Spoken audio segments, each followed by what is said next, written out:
সরাইল আশুগঞ্জের পিতৃ সমতুল্য, মাতৃ সমতুল্য, ময় মুরব্বী, তরুণ সমাজ, যুবক সমাজ, সবাইকে আসসালামু আলাইকুম।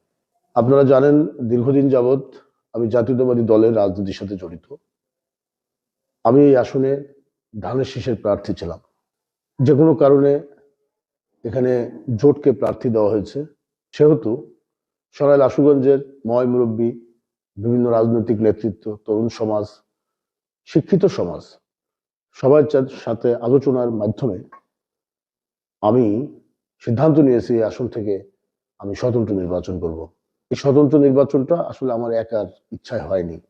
এই এলাকার উন্নয়নের জন্য, এই এলাকার জনগণের কল্যাণের জন্য, এই এলাকার শিক্ষার মান উন্নয়নের লক্ষ্যে, এই এলাকার স্বাস্থ্যসেবা সুনিশ্চিত করার জন্য, তরুণ সমাজদেরকে মাদক মুক্ত থেকে দূরে রাখার জন্য আমি এই অবহেলিত আসন থেকে স্বতন্ত্র প্রার্থী হয়েছি এই এলাকার উন্নয়নের জন্য।